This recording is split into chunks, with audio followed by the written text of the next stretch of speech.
Hello everyone, this is James, and today I'm bringing you a story that reminds us that sometimes the most dangerous people are those we think we know best. In August 2012, a young couple in Norris City, Illinois went night fishing at a familiar spot along the Little Wabash River, something locals had done countless times before without incident.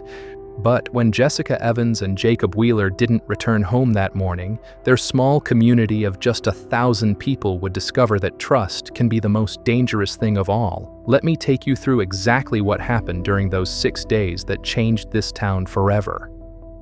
You know what they say about small towns? Everyone knows everyone, neighbors help neighbors, and nothing bad ever happens. Well, whoever said that clearly never spent time in Norris City, Illinois. Because on one sweltering August night in 2012, this quiet community learned that evil doesn't need a big city address. It can live right next door, share a beer with you at a campsite, and smile while hiding the darkest of intentions.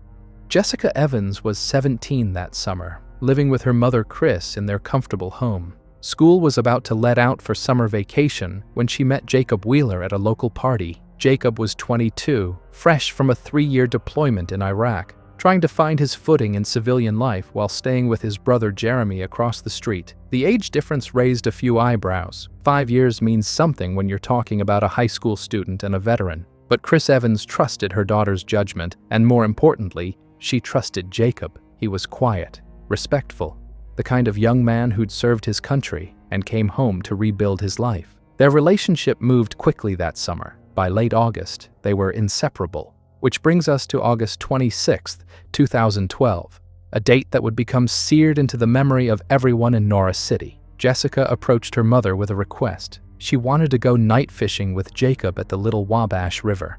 Now, if you're not from rural America, let me explain something. Night fishing isn't unusual. The fish bite better when it's cooler, and in August, the Illinois heat can be brutal during the day. Chris wasn't thrilled with the idea initially. What mother would be? Her teenage daughter heading out to a remote fishing spot at night with her older boyfriend. But Jessica had a way of talking her mother into things, and besides, she had responsibilities the next morning. Jessica's older sister Megan lived just one street over with her young son Miles. Megan had to leave for work at 5 in the morning, and Jessica had promised to babysit. "You need to be at your sister's house by 5, Chris reminded her daughter. No excuses. Jessica assured her mother she'd be there. Responsible Jessica, who never missed a commitment, who always called if plans changed. That reliability would later become the first sign that something had gone terribly wrong. The fishing spot they chose was well known to locals but isolated. The kind of place you reached by following gravel roads through thick woods, where cell phone signals struggled and the darkness was absolute once the sun went down. Around midnight, Chris made one last check-in call before heading to bed. Jessica's voice came through clear and cheerful. They were almost done fishing. Everything was fine. They'd be home soon. Have you ever had one of those moments where you replay a conversation in your head, wondering if you missed something, some hint of what was coming? Chris Evans would replay that midnight call thousands of times. Her daughter sounded normal, happy even. There was no fear in her voice, no coded message for help, just a teenager telling her mom she'd be home soon. But 5 o'clock came and went without Jessica. Chris woke to an empty house and a growing knot of dread in her stomach. This wasn't like Jessica at all. Not when her nephew needed watching. Not when she'd given her word. The call started immediately, straight to voicemail. Text messages went unread. By the time Chris rushed to Jacob's brother's house, panic had set in. Jeremy Wheeler wasn't particularly concerned when Chris showed up asking about his brother. "Jacob can take care of himself," he told her. The military had taught him that much, but as the morning wore on and neither young person appeared or answered their phones, even Jeremy began to worry. 9 o'clock came and went. 10 o'clock. 11. By noon, with no word from either Jessica or Jacob, Chris Evans made the call no parent ever wants to make. Sheriff Doug Meyer was enjoying his Sunday evening at home when the call came in about the missing couple. His first thought? Young love and poor judgment. Maybe they'd decided to run off together, caught up in some romantic notion of starting fresh somewhere else.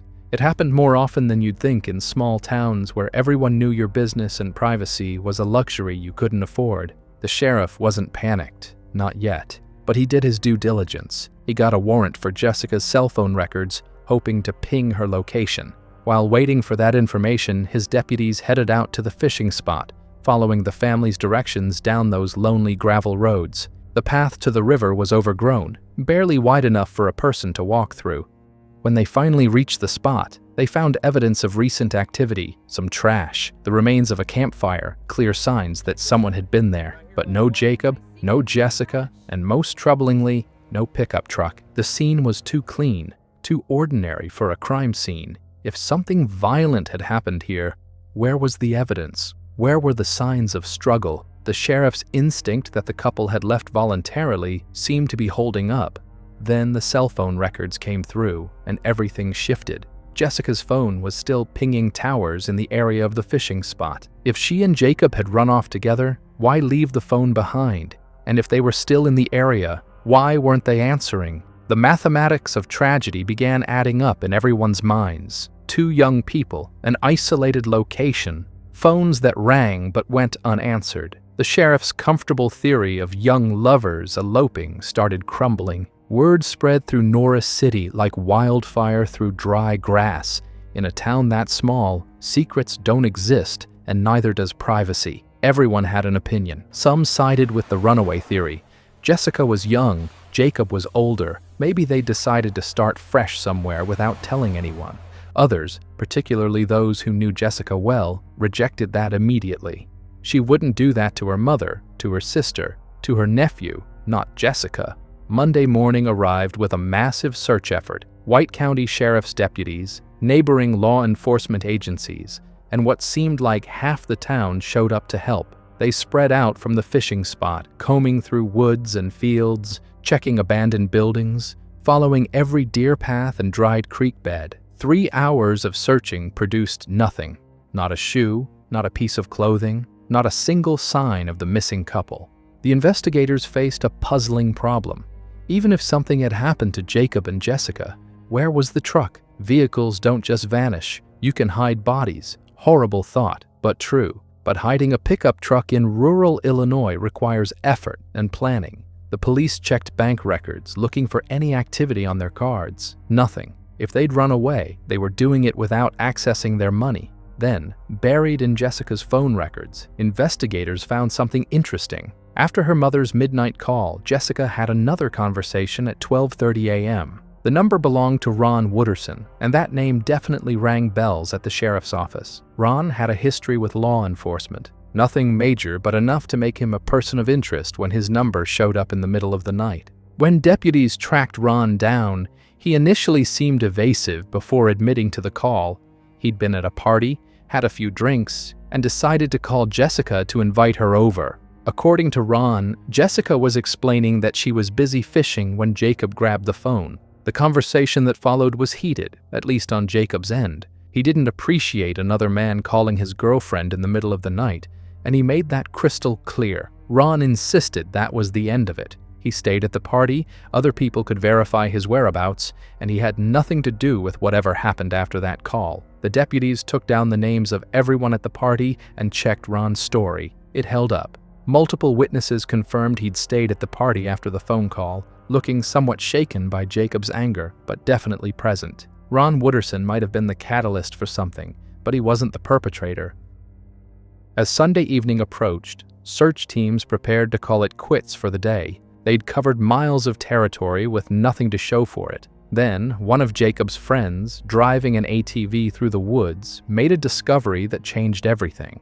About 2 miles from the fishing spot, behind an old abandoned farmhouse that hadn't seen inhabitants in years, he found Jacob's pickup truck. The friend approached carefully, calling out for Jacob and Jessica. The silence that answered him was absolute. As he got closer, he could see into the truck bed, and what he saw sent him racing back to find the deputies. The search for 2 missing young people had just become something much worse. The body of a young woman lay there, partially clothed, with 2 gunshot wounds to the head. In a town as small as Norris City, identification wasn't necessary. Several of the responding officers had known Jessica Evans since she was a child. They'd watched her grow up, seen her at the grocery store, waved to her on the street. Now they stood in those dark woods, processing a crime scene that would shatter their community's sense of safety forever. The condition of Jessica's body told a dark and disturbing story. Her clothes were scattered on the ground beside the truck. The evidence suggested she'd been assaulted before her death, turning the case into something far more disturbing. If their suspicions were correct, the medical examiner might be able to recover DNA evidence from the perpetrator. It was a small consolation in the face of such brutality, but it was something. The crime scene yielded its evidence slowly, methodically. 2 .22 caliber shell casings lay on the right side of the truck. A large blood stain nearby confirmed what the casings suggested. Jessica had been shot right where the truck was parked. This wasn't a body dump. This was the murder scene. Someone had driven her here, to this isolated spot behind an abandoned farmhouse, and ended her life. But where was Jacob Wheeler? His truck, his girlfriend's body, his fishing gear scattered throughout the vehicle. Everything was here except him. The discovery of blood inside the truck's cab, specifically on the driver's side, added another layer to the mystery.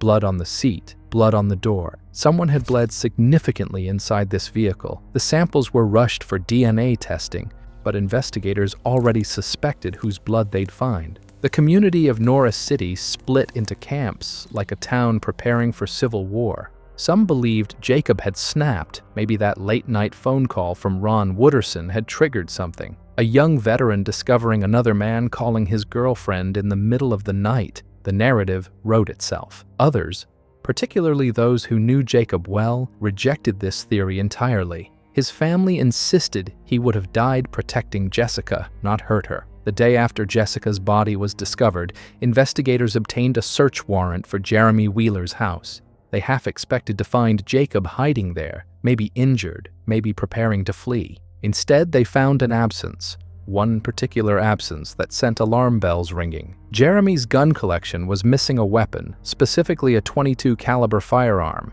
When questioned, Jeremy explained that Jacob had taken it for protection on the fishing trip. Nothing unusual about that in rural Illinois, but the caliber match with the crime scene evidence was impossible to ignore. Harold Wheeler, Jacob's father, refused to believe his son was responsible. While the rest of the town whispered about Jacob's military training and possible PTSD, Harold insisted his boy was being framed or was another victim.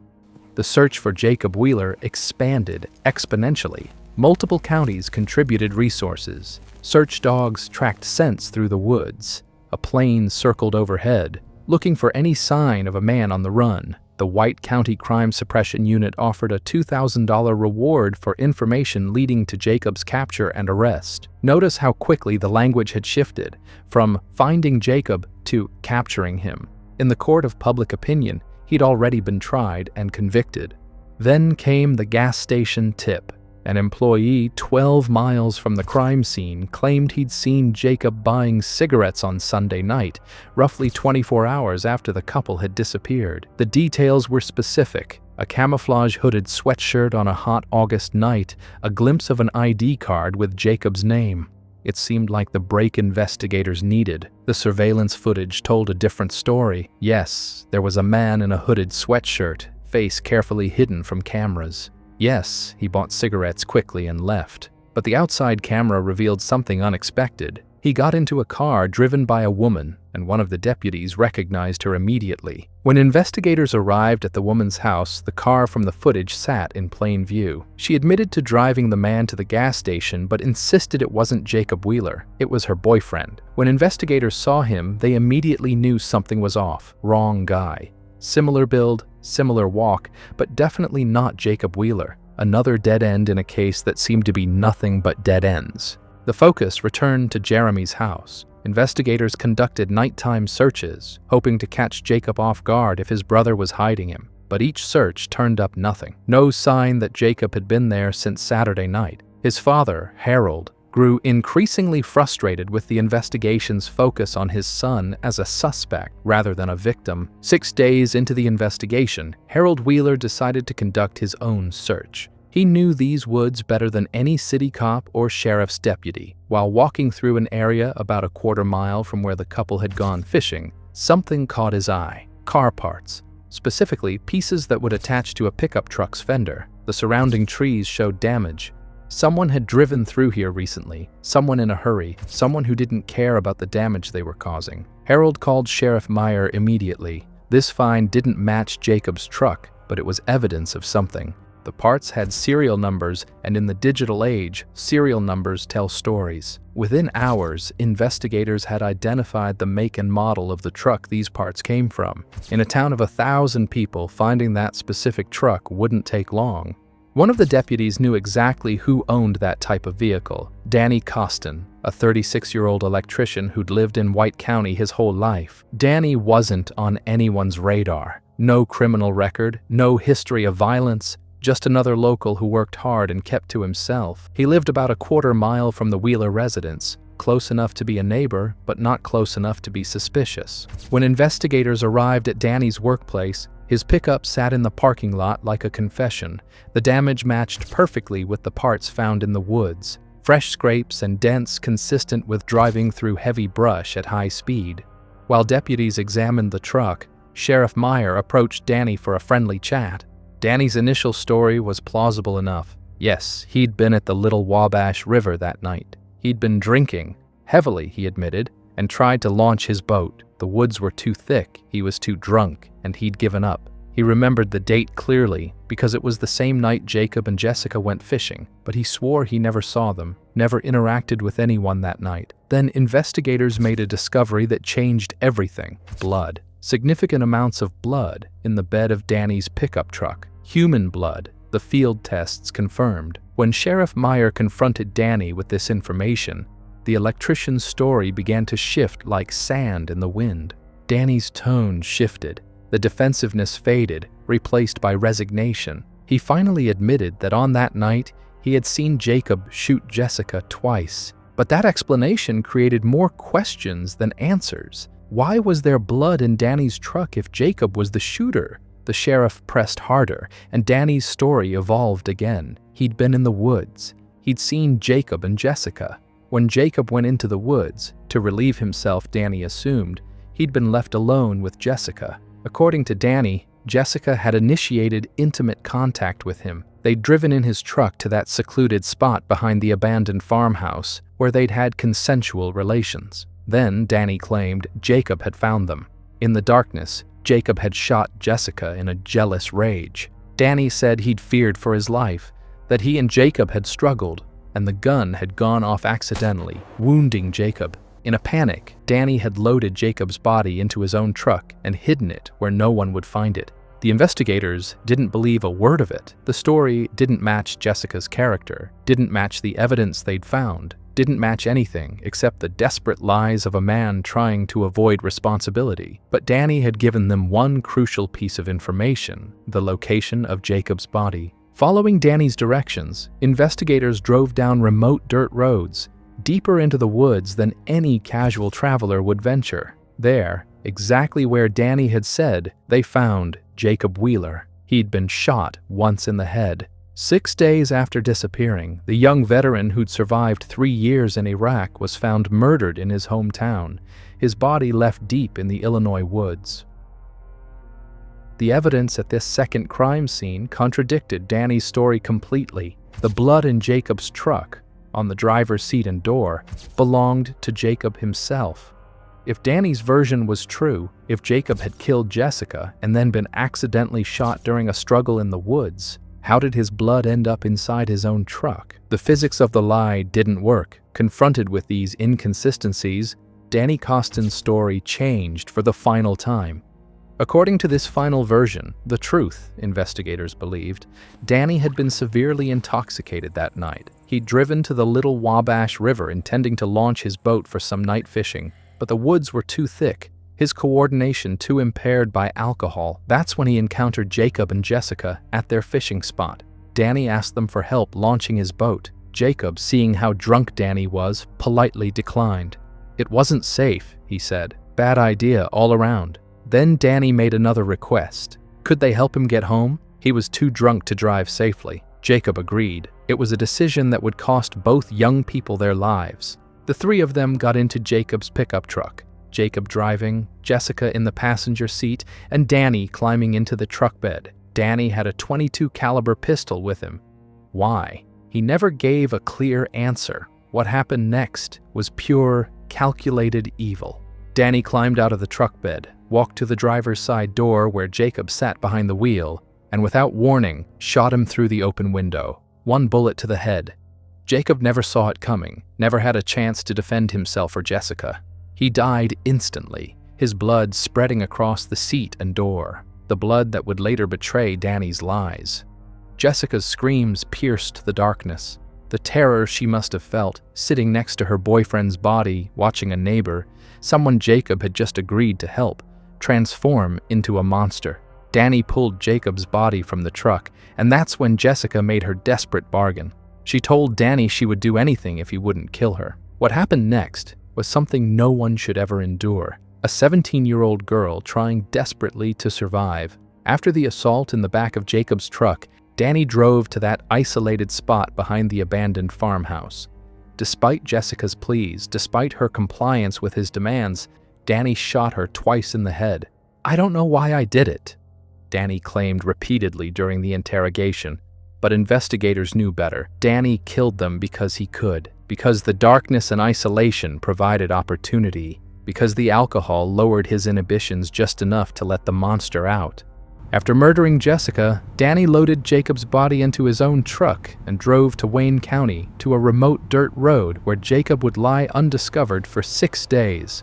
Along the way, he threw both guns out the window, his own and Jacob's. The weapons were never recovered. Danny Costin was arrested and charged with double murder. His attempts to blame Jacob, to paint Jessica as willing, to claim self-defense, all of it fell apart under scrutiny. The DNA evidence was overwhelming. Jacob's blood in Danny's truck, Danny's DNA on Jessica's body. The truth was undeniable. On September 4th, 2012, Danny appeared in court and pleaded not guilty, claiming he hadn't been read his rights, but video recordings proved otherwise. His appeal was rejected. The evidence against him was insurmountable. The case revealed another player in the tragedy, Candace Brown, Danny's 31-year-old girlfriend. During the initial investigation, she had provided him with a false alibi. In January 2014, she was convicted of lying to authorities and sentenced to 60 days in jail, 30 months probation, and 100 hours of community service. Her lie had potentially helped a murderer evade justice, prolonging the agony for both families. On August 21, 2013, Danny Costin was found guilty on all charges. He had waived his right to a jury trial in exchange for lesser charges and a reduced sentence if convicted, a deal the prosecution accepted only after consulting with both families. Judge Tom Foster, bound by the plea agreement, sentenced Danny to 53 years in prison. Given Danny's age of 36 at the time, it was effectively a life sentence. After the sentencing, Harold Wheeler spoke to reporters, his voice breaking with emotion. "I knew he would never do something like this. I started looking for him Sunday, and I never stopped." His determination to find his son had led to discovering the car parts that ultimately identified Danny Costin. Without Harold's persistence, Danny might have escaped justice. The betrayal cut deep for Harold. "I've sat at his campsite and drank a beer with him. He's been in my house," he said of Costin, visible pain etched on his face. Danny wasn't a stranger. He was a neighbor who lived just a quarter-mile away, someone the Wheelers had trusted enough to welcome into their home. The impact on Norris City was profound and lasting. This wasn't violence brought by an outsider, but evil that had been living among them all along. Danny Costin had worked as their electrician, waved to them on the street, shared their community for 36 years, without anyone suspecting the darkness he harbored. The safe, trusting nature of small-town life had been shattered by one of their own. That's the tragic story from Norris City, a case that reminds us that sometimes the most dangerous people are those we least suspect, the neighbors we trust without question. If you found this video informative, please consider subscribing for more true crime cases. Thanks for watching, everyone. This is James, and I'll see you in the next one.